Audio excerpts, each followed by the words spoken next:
15절까지의 말씀입니다. 로마서 4장 13절에서 25절입니다.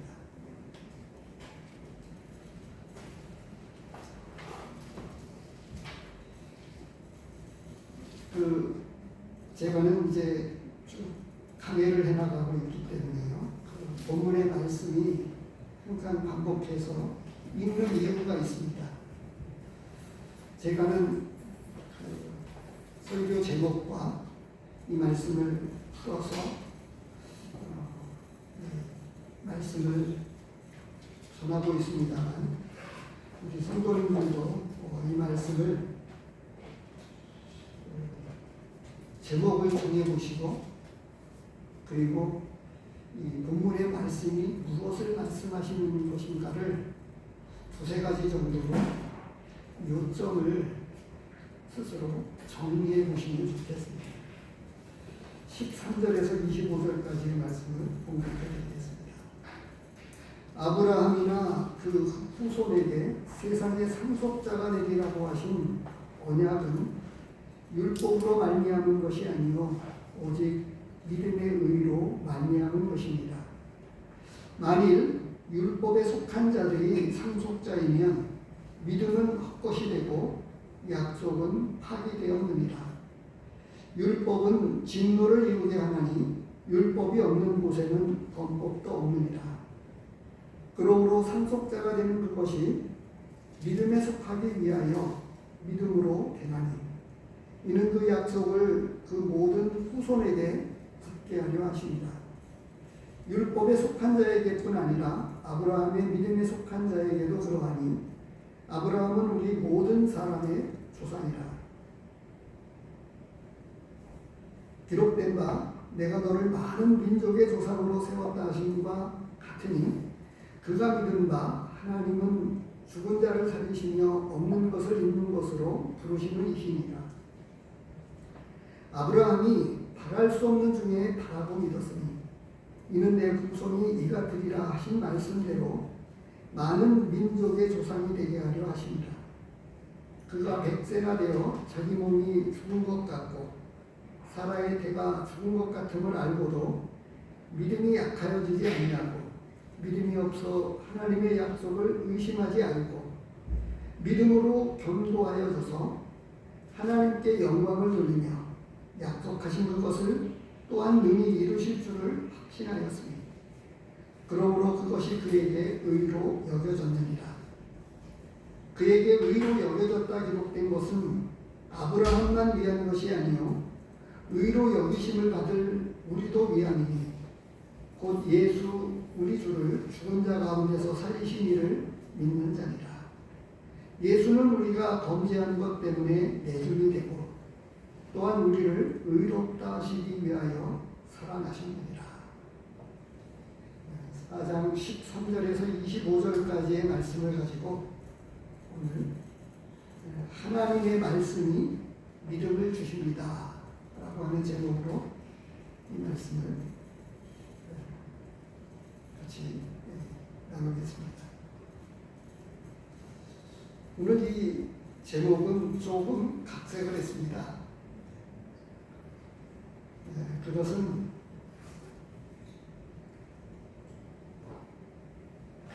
오직 믿음의 의로 말미암은 것이다 라고 하는 이 언약, 약속의 말씀이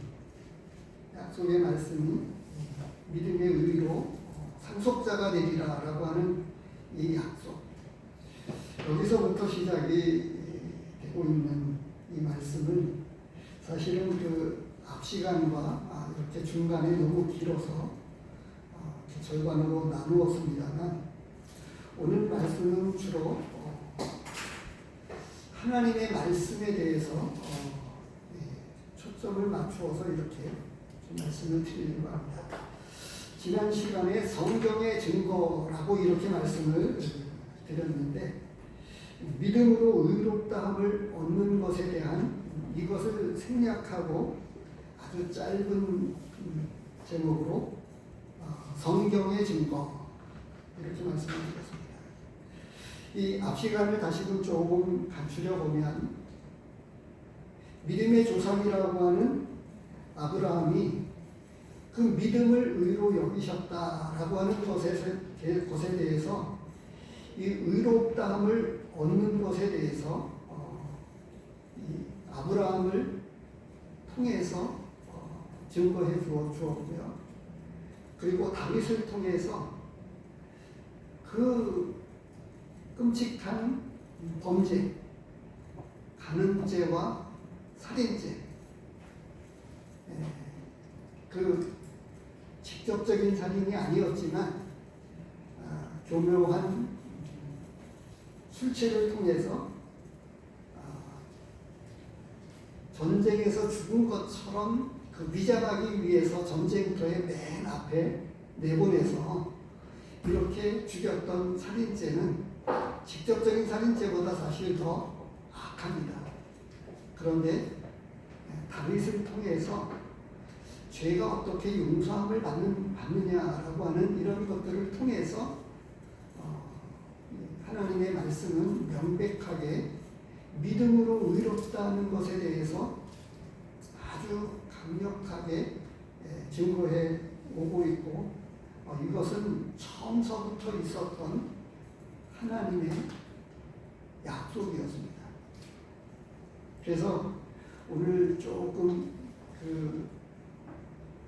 제가 제목을 하나님의 말씀이 믿음을 줍니다라고 하는 이러한 것에 대해서는 로마서 10장 17절 말씀을 조금 더 염두에 두면서 제가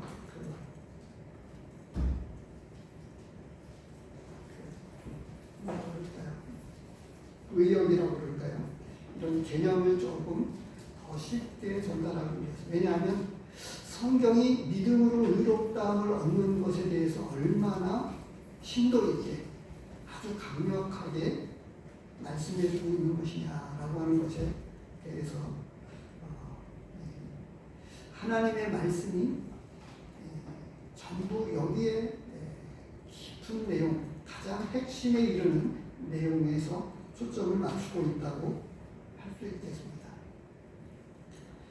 그런데 이 로마서 10장 17절 말씀에 보면 그러므로 믿음은 들음에서 나며 들음은 그리스도의 말씀으로 말미암느니라 이렇게 되어 있어요. 믿음은 들음에서 난다 이렇게 말씀해 주고 있는데요.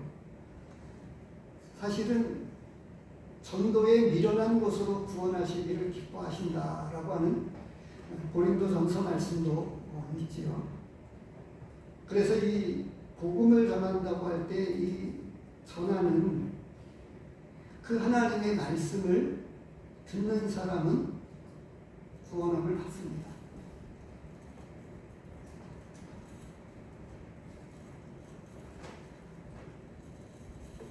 언제나 그렇습니다. 그런데 이미 이 믿음으로 의롭다함을 얻었다, 구원받았다, 하나님의 자녀가 되었다, 거듭났다 이렇게 말하는 것으로 그냥 그치는 것이 아닌데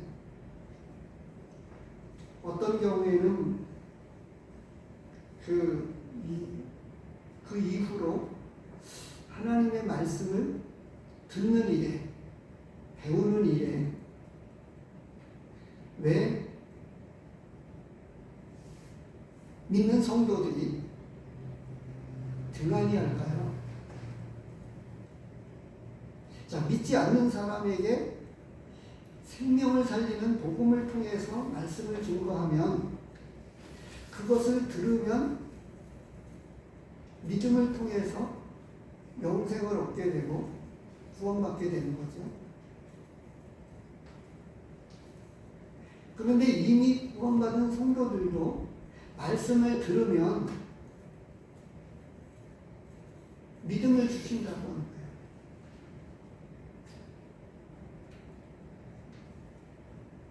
거예요. 여기 끝에 어떻게 되어 있습니까? 의인은 믿음으로 말미암아 살리라 이렇게 되어 있어요.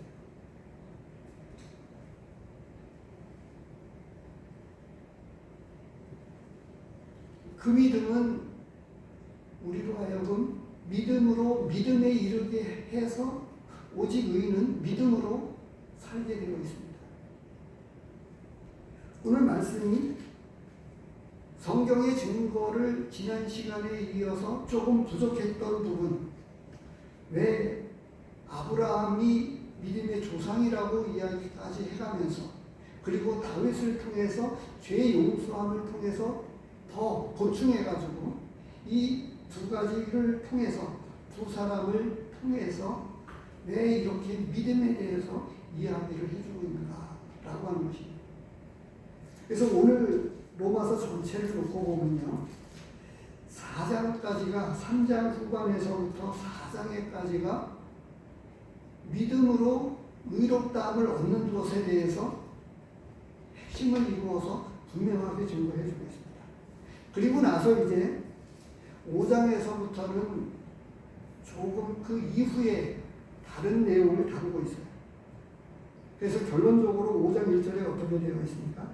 그러므로 우리가 믿음으로 의롭다함을 받았으니, 의롭다함을 얻었다고 하면 그 이후로는 어떻게 살 것이냐, 이렇게 대해서 말씀해 주고 있습니다.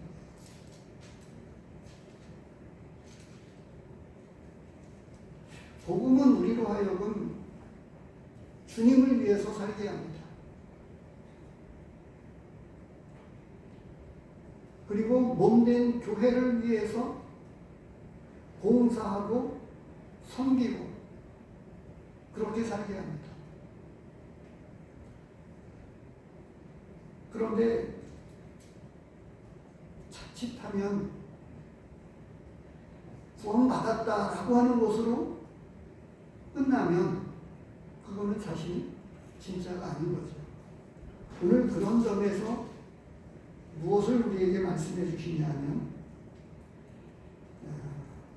하나님은 오늘 지난 시간에 이어서 구충적인 거지만 좀 다른 각도에서 접근을 해보면, 하나님은 약속을 통해서 믿음을 주신다고 13절 말씀을 제가 각색을 한 겁니다. 4장 13절. 여기서 언약이라고 하는 약속, 언약은 우리말로 조금 쉽게 약속입니다. 근데 이 언약이 무엇을 말씀해 주시고 있죠? 그 후손에게 세상의 상속자가 되리라고 언약해 주십니다.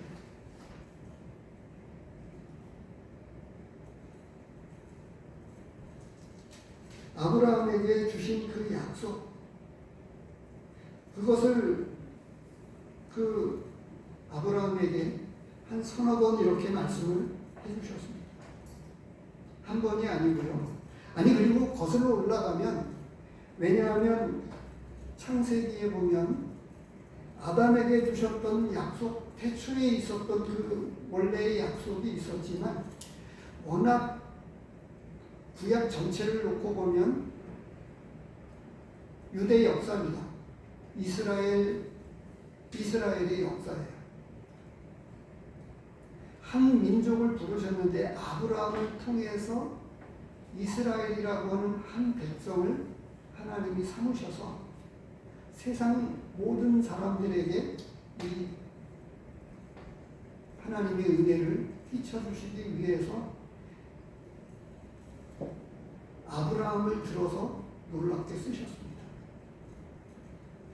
그 이후에 다윗의 자손 예수 그리스도의 세계라, 신약이 이렇게 시작이 되죠. 여전히 그 아브라함의 후손 중에서 가장 더 분명하게 조금 더 확실하게 말씀해 주신 게 다윗의 자손, 오실 메시아를 다윗의 자손이라고, 바로 오시게 될 그리스도를 다윗의 자손으로 이렇게 명칭을 사용해서 계속 말씀해 오셨습니다. 오늘 그 구약에 나왔던 그런 말씀들을 다시 한번 조금 더 살펴보면서 우선 처음에 있었던 약속부터 보겠습니다. 창세기 말씀입니다.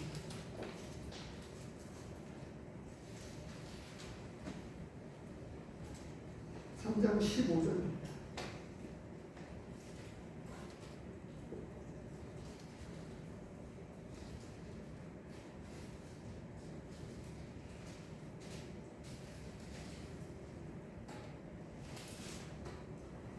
가죽옷을 지어 입히시기 전에 죄를 범하였었을 때 하나님께서는 대가를 치르게 하셨지만 놀라운 은혜의 약속을 주셨습니다.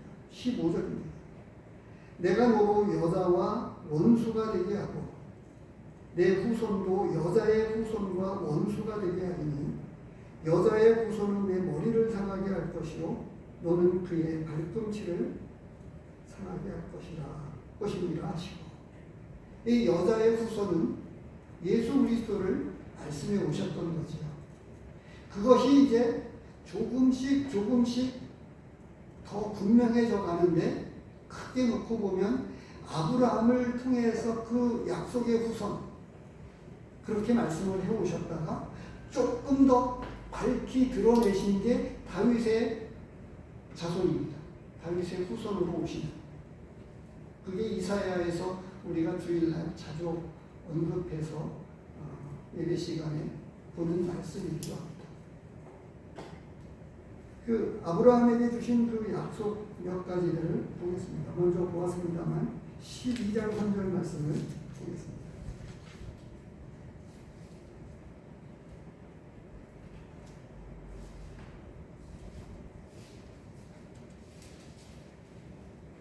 너를 축복하는 자에게 내가 복을 내리고 너를 저주하는 자에게는 내가 저주하리니 땅의 모든 족속이 너로 말미암아 복을 얻을 것이라. 땅의 모든 족속이 너로 말미암아 복을 얻을 것이라. 아브라함이 하나님을 믿음의 의로 여기셨다라고 하는 이 은혜의 언약이 모든 후손들에게 주신 약속이었던 거예요. 그것을 로마서에서 이제 분명하게 풀어서 말씀을 해주시고 있는 거예요. 이미 4장 전반부에 그것을 말씀해 주셨는데 다시금 조금 더 분명하게 말씀을 오늘 본문에서 말씀해 주시는 것입니다. 그것을 오늘 13절에서부터 이어서 몇 가지를 통해서 말씀을 해 주십니다. 그런데 12장 3절에서 이와 같이 말씀해 주시고 17장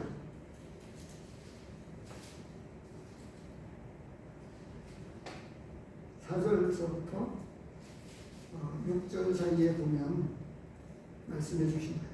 그냥 4절만 봐도 되겠죠. 보라, 내 언약이 너와 함께 있으니 너는 여러 민족의 아버지가 되리라. 6절에서도 내게서 민족들이 나게 하며 왕들이 내게로부터 나오리라. 이때 당시에는 조금 너무 밝히 드러나지 않아서 그 중에 진짜 왕 중에 왕으로 오시는 예수 그리스도를 그 가운데 포함시켜서 넓게 이렇게 말씀을 해주셨던 거예요. 근데 아브라함에게 반복해서 말씀해 주셨던 거예요. 아브라함을 통해서 예수 그리스도를 보내어 주시겠다. 이렇게 말씀하신 겁니다. 22장 말씀을 보겠습니다.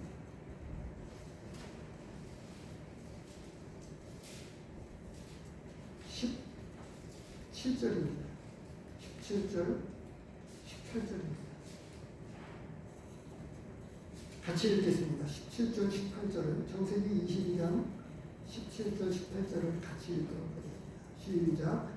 내가 내게 큰 복을 주고 내 씨가 크게 번성하여 하늘의 별과 같고 바닷가의 모래와 같게 하리니 내 씨가 그 대적의 성문을 차지하리라. 또 내 씨로 말미암아 천하 만민이 복을 받으리니 이는 내가 나의 말을 진행하였습니다 하셨다 합니다. 천하 만민이 복을 받는다 말씀해 주십니다. 내 시로 말미암아 천하 만민이 복을 받게 될 것이다. 조금 더 앞에서 약속해 오셨던 것보다 조금 더 점점 더 분명하게 말씀해 주셨죠.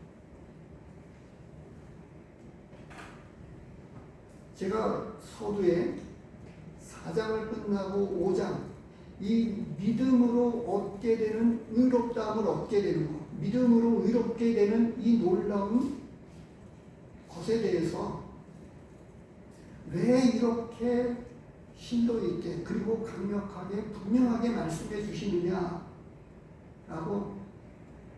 그 이후에 나오는 말씀이 있는데요. 복음 자체가 그래요. 제가 계속해서 그런 말씀을 강조하지는 않았습니다만 고린도후서 그냥 들으셔도 됩니다.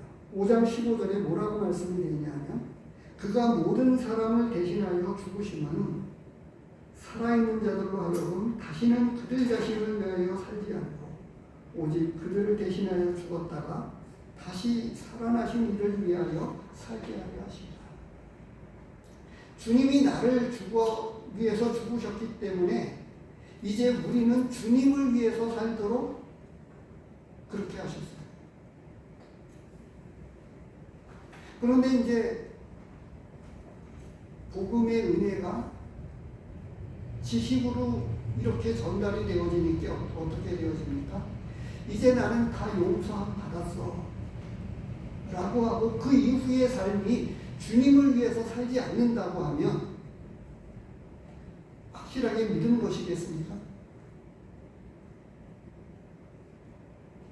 아니죠. 그것을 다시금 전에는 그런 말씀을 표현하지 않았는데 제가 자주 그 표현을 썼습니다. 우리는 어제도 오늘도 용서함을 받았어요. 그렇잖아요. 하나님 앞에 불순종하고 하나님의 뜻대로 살지 않는 그 모든 것들에 대해서 죄가 무엇이냐라고 하는 것들을 놓고 보면 믿음으로 살지 않는 것이 또 죄다 이렇게까지 말씀을 하신 것을 놓고 보면 율법이 아니어도 아주 많이 믿는 성도들에게는 수준 높은 삶을 요구하고 있어요. 믿지 않는 사람들에게는 율법을 통해서 하나님이 이런 것까지 죄로 드러내셨다라고 하는 것을 죄로 드러내시기 위해서 율법을 주신 것이었기 때문에 그런데 보세요. 어제도 오늘도 죄를 지은 우리는 어제도 오늘도 용서함을 받은 거예요. 그런데 그 용서의 기쁨을 한번 생각을 해보시죠. 과거에 다 용서받았으니까 이럴 수 있나요? 조금 더 심도 있게 접근을 해보면 어제도 오늘도 내가 용서함을 받았는데 이미 이 모든 것이 과거에 다 용서되었으니까 이렇게 생각할 수 있느냐고 하는 거예요. 우리는 육신을 가지고 있기 때문에 시간과 공간의 제약을 갖고 있는 거예요. 그래서 나는 내일도 모레도 또 어떤 삶 가운데 되어질지 모르지만 불순종하며 하나님의 뜻을 거스리는 어떤 죄들을 짓는다고 하는 거예요. 말하자면 다윗과 같이 간음죄와 살인죄 이런 죄가 아닐지라도 믿음으로 살지 않는 그런 것을 포함해서 또 기도하기를 쉬는 죄, 구약의 성도도 기도하기를 쉬는 죄를 죄로 여겼던 거예요. 쉬는 것조차도 죄로 여겼었는데 오늘을 살아가고 있는 우리는 더 믿음이 좋아져야 되는데 그렇지 못하다고 하는 차원에서 십자가에서 이미 다 용서되었으니까 그럴 수 있느냐고 하는 거예요. 아니잖아요. 그런데 전에 이제 그 부분을 조금 깊게 조금 다른 차원에서 제가 접근해서 말씀을 드리면서 그 이후에 나와 있는 내용은 이미 말씀을 여러 차원에서 드렸습니다. 그래서 우리는 날마다 새로운 구원이고 날마다 새롭고 매주마다 새로울 수밖에 없는 거예요. 그 여기 있는 말씀처럼이죠.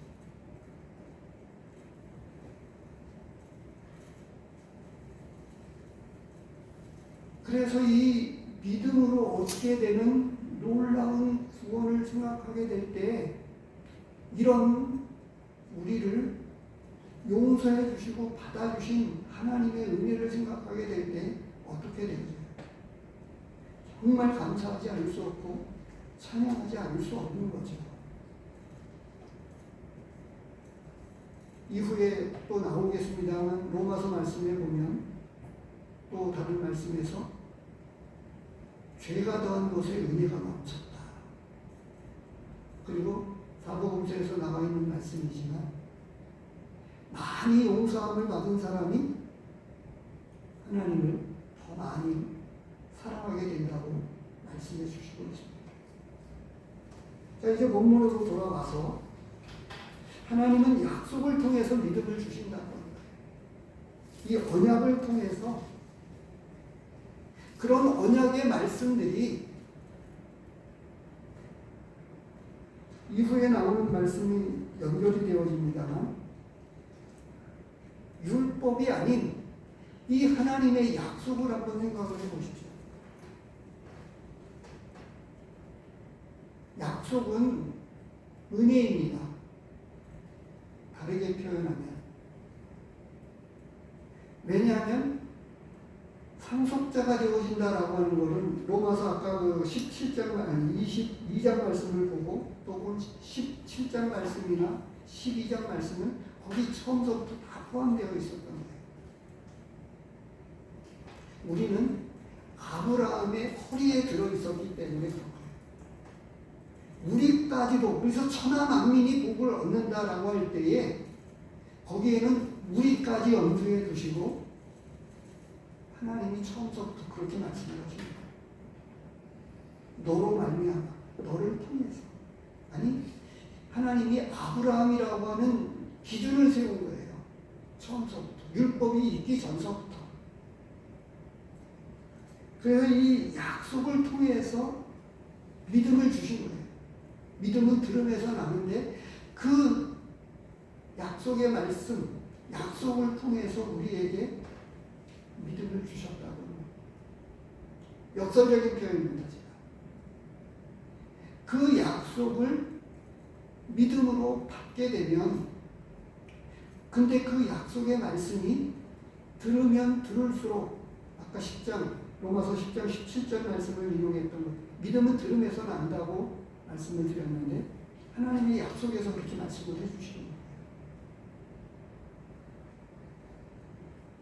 전에 제가 그런 말씀을 드렸습니다. 제가 출첵근무를 하면서 진중가요, 그 대남방송, 북에서 대남방송이나 이런 것들 때문에 행여나라도 저기 할까봐 진중가요를 늘 틀어주는데 듣다 보니까 그게 어느새 내 것이 되더라고요. 말씀은 듣다 보면, 그리고 엄청난 특혜의 약속을 주신 거잖아요. 약속을 통해서 우리에게 믿음을 주시려고 약속을 주신 거예요. 약속해 주셨다고 하는 거죠. 근데 그 약속이라고 하는 걸 생각해 보세요. 누가 약속했느냐에 따라서 다르잖아요. 가끔은 제가 어제 약속을 해놨다가 너무 귀중한 약속을 잃어버렸습니다. 교회 중에 아직 구원함을 받지 못한 분하고 약속을 했었는데 확실하지는 않지만 그래도 이제 그 조금 친해지려고 점심을 같이 먹으면 좋겠다 이렇게 말씀드렸어요. 약속을 어느 정도 잡았죠. 근데 비가 오고 뭐 하고 이렇게 어떻게 하다 보니까 시간을 놓쳤어요.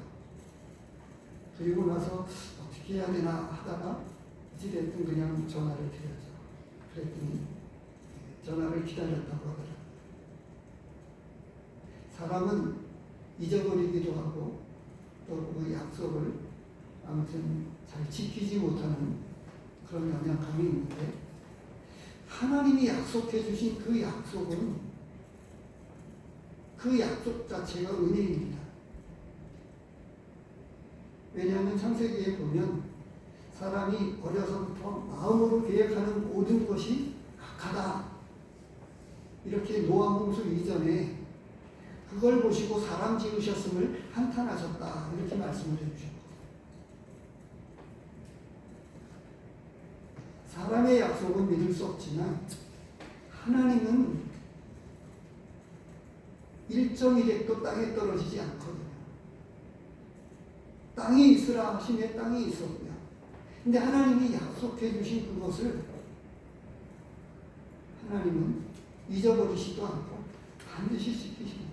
근데 모든 사람을 위해서 그와 같이 약속이라고 하는 약속을 이미 은혜를 통해서 약속을 해주신 거예요. 그래서 이 약속을 통해서 우리에게 믿음을 주시려고 그와 같이 약속해 놓으신 것입니다.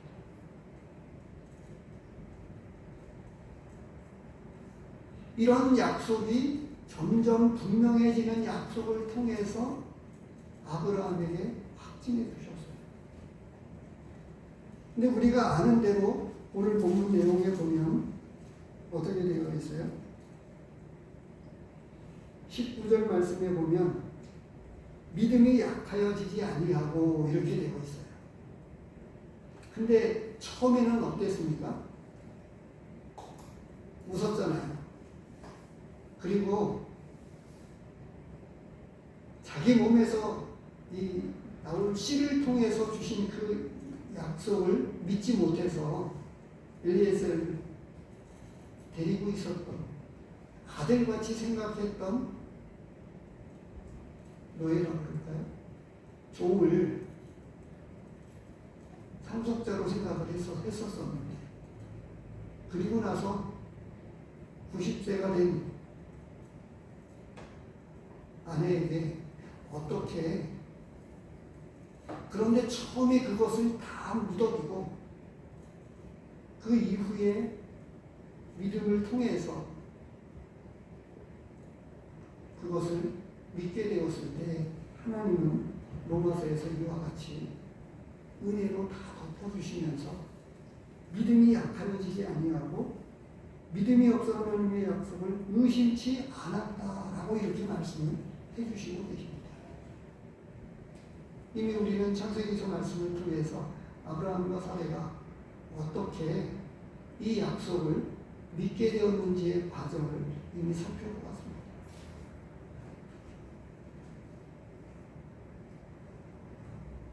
그래서 이 약속을 통해서 우리에게 믿음을 주시는데, 바로 넓게, 조금 더 넓게 서두에 하나님의 말씀이 우리에게 믿음을 주신다고 하는 거예요. 그래서 믿음은, 이 하나님의 말씀은 듣는 자가 복이 있고 보는 자가 복이 있고 암송하는 자가 복이 있습니다. 가끔 우리는 예배 시간에도 시편 1편 말씀을 우리가 보잖아요. 한번 살펴볼까요? 시편 1편. 복 있는 사람은 해가지고 악인의 꾀를 따르지 아니하죠. 그런데 2절에 가서 어떻게 말씀하고 있어요? 오직 여호와의 율법을 즐거워하여 그의 율법을 주야로 묵상하는도다.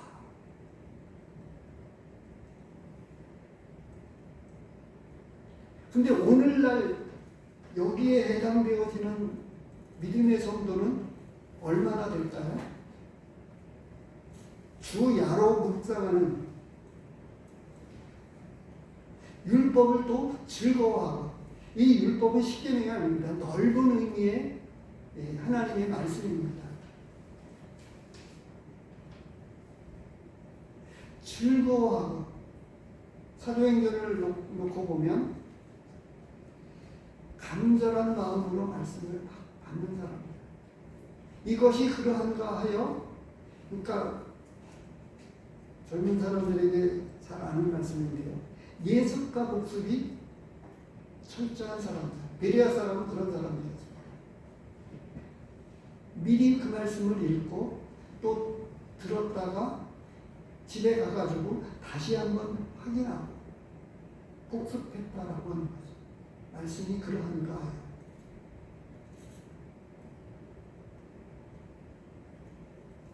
그래서 말씀은 듣는 가운데에서 믿지 않는 사람이 복음의 말씀을 들으면서 믿음이 생겨나는 거예요.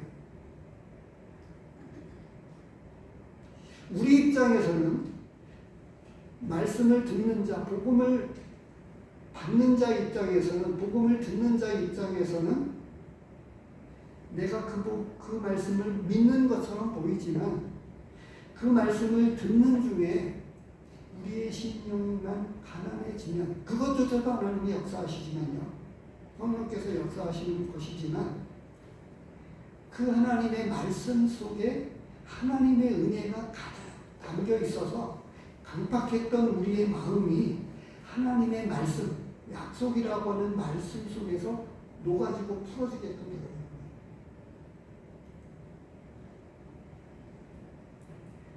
그래서 제가 우리 성도님 때문에, 지자매님이나 다른 우리 성도님들 때문에 제가 전이 된다라고 하는 것이 문득 하나님이 깨우쳐 주시더라고요. 옷사람만이라도 만지면. 근데 전이 되는 능력 가운데 가장 강력한 능력이 뭐냐면 말씀이라고 하는 거예요.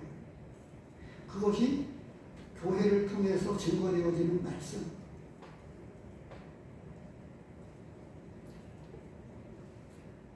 이디오피아 내시가 전하는 자가 없이 내가 깨달을 수 있겠습니까? 라고 반복했잖아요.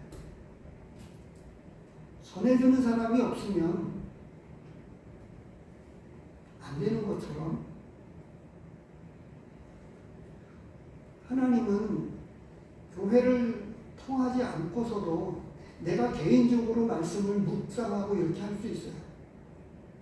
그렇지만 하나님은 굳이 교회를 세워서 교회를 통해서 말씀을 증거하게 하고 그 말씀을 통해서 성도들이 그리고 구도자들이 모든 사람이 하나님 말씀 안에서 증거되어지는 하나님의 말씀 안에서 역사하도록 하나님이 그렇게 만드셨습니다. 그래서 오늘 첫 번째 말씀이 바로 약속을 통해서 하나님은 믿음을 주신다고 하는 것입니다.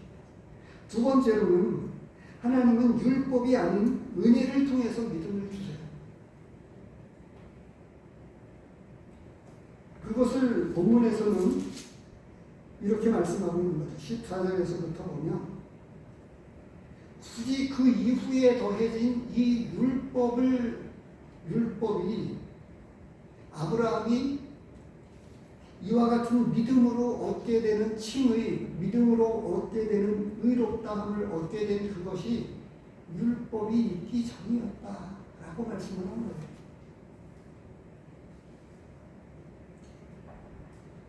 만일 율법에 속한 자들이 상속자이면 이렇게 이야기합니다. 그것은 갈라디아서에서 그렇게 말씀하셨던 것입니다. 율법과 은혜에 대한 분명한 내용들을 정리해서 강력하게 말씀해 오셨습니다. 그런데 그런 점에서 제 자신에게도 그렇고요, 우리에게도 어쩌면 정말 그것이 필요하지 않을까 싶을 정도의 마음이 생기게 됩니다. 왜냐하면 너무 자유로우니까 기준이 없이, 신앙생활의 기준이 별로 없이 그저 주일날 출석하는 것으로, 예배 의식에 참여하는 것으로, 지난 주일에 말씀을 나누었습니다만 로마서 12장과 그리고 떡과자를 통해서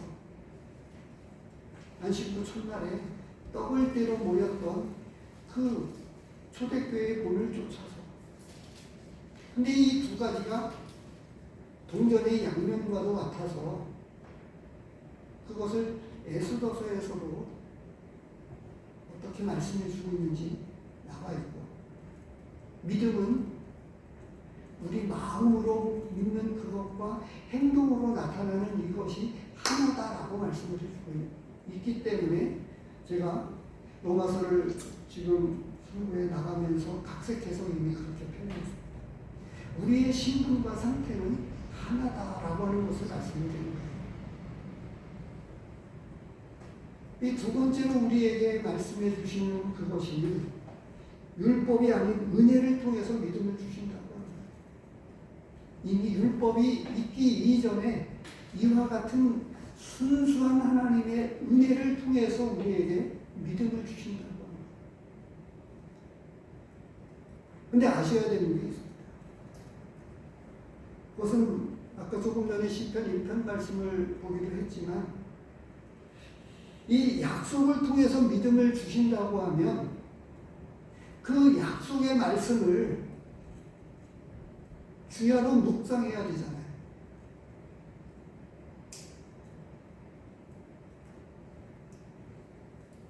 구약의 성도들이 그 약속으로 메시아를 기다려왔고요. 우리에게 주신 남아있는 약속이 무엇이지요? 우리를 데리러 오신다고 하는 거예요. 그리고 엄청난 환난 그 이후에 있게 될 왕노릇 하게 해주신다, 이와 같이 약속해 주시고 있는 거예요. 우리는 크고 놀라운 백보자 심판에 나아가지 아니하고 그리스도의 심판 때 나아가서 선악간에 우리에게 상을 주신다라고 말씀을 해주시고 있는 거예요. 남아있는 약속이 그것이잖아요.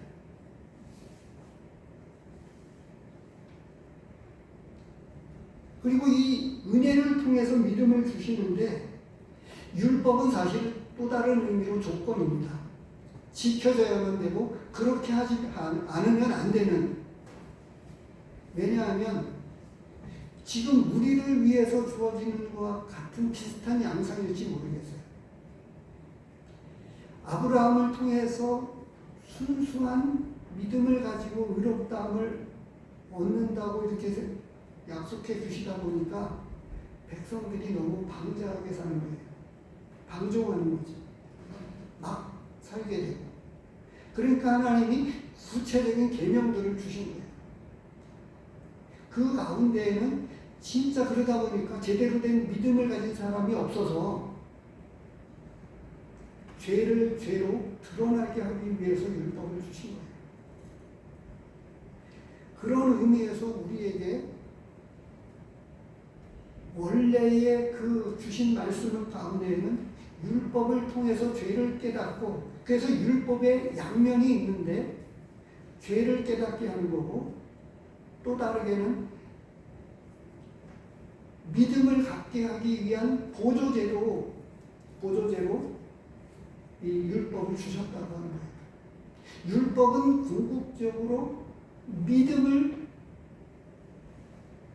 향하게끔, 믿음으로 나아가게끔 하는 역할을 하는 것이 율법이라고 말씀해 주고 있는데, 그것을 농합선생이다, 갈라디아서에서 그렇게 말씀해 주셨죠.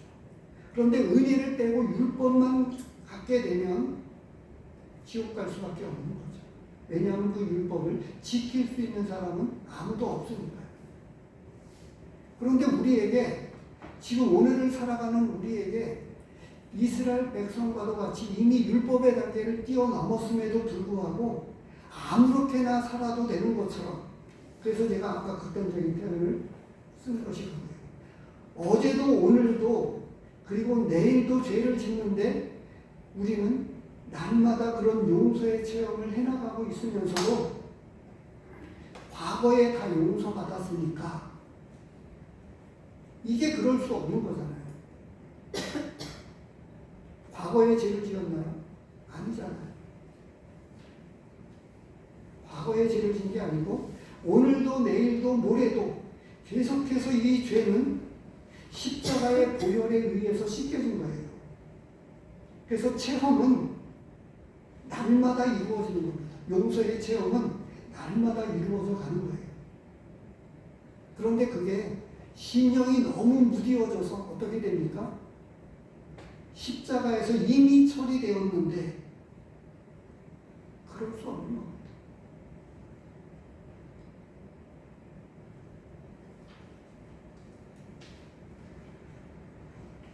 말씀은 율법과 은혜를 다시금 14절에서부터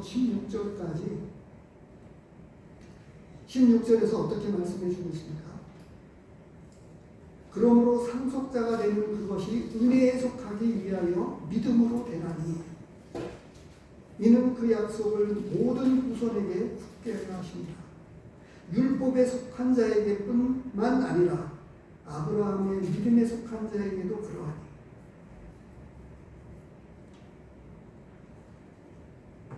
우리는 되돌아갈 수는 없지만 그러나 은혜 안에서 결코 방종이 아닌 참된 자유는 질서 안에 있고 은혜 안에 있는 것을 너무나 많이 강조하고 있어요.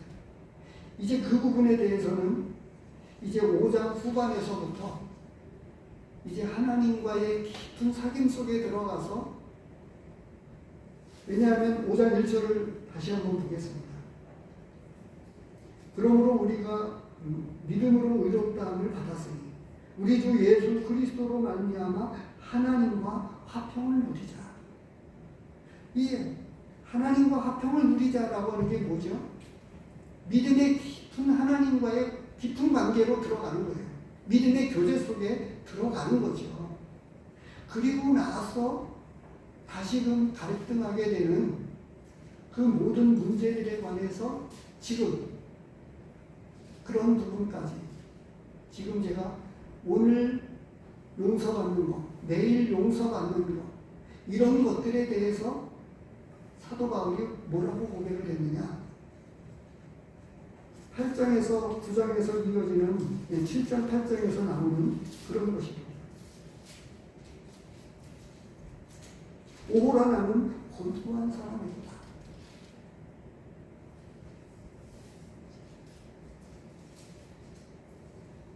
마태복음 말씀을 우리가 참고하지만요, 하나님이 반복해서 무엇을 가지고 말씀하냐면요, 율법을 통해서 말씀하시는, 율법을 인용해서 말씀을 하고 계십니다.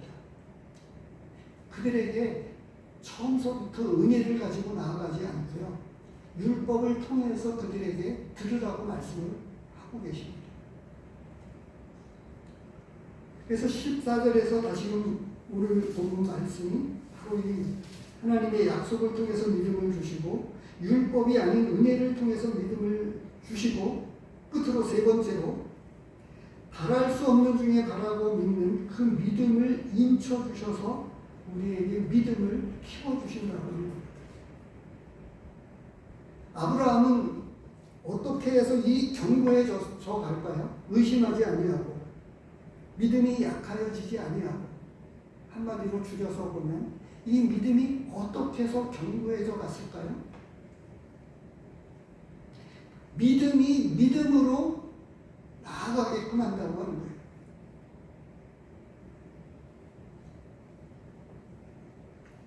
이해할 수 없는 사실이지만 어떤 경우에 이 믿음이 그대로 구원받은 것이나 거기에 머물러서 있다면 그것이 정상적이고 살아있는 진짜 믿음이겠느냐라고 하는 거죠. 시간이 없어서 더 이상 말씀을 못 드리겠습니다만 25절 결론을 가지고 이렇게 말씀을 하십니다.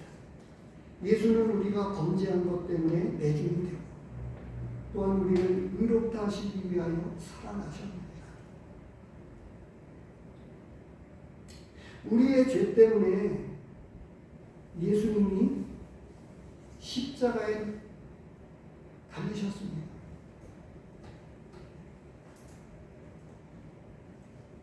이것은 매주 우리에게 계속 묵상하고 기념하고 생각하는 것인데도요. 그런데도 십자가에 못 박혀 피 흘리신 그리고 부활하신 우리 주님이 우리 깊은 가슴에 우리 심령을 녹이지 못하고 여전히 딱딱한 채로 굳어있게 만든다고 하면 정말 믿음의 사람이 아닌 거죠. 왜냐하면 믿음의 사람은 십자가에 흘려주신 나를 대신해서 죽어주신 그 주님 때문에 너무나 감사하고 너무나 감사하지 못해서 가만히 있을 수가 없게 된 것입니다. 이렇게 말씀하신 이 모든 것은 주님을 위해서 살게 만들고 더 이상 죄짓지 말라고 분명하게 우리에게 말씀해 주십니다. 그래서 복음이 오히려 우리를 말씀 안에서 세우게 됩니다. 기도하겠습니다. 하나님 아버지 감사합니다. 다시금 우리 안에 있는 이 놀라운 은혜의 복음의 말씀이 약속의 말씀이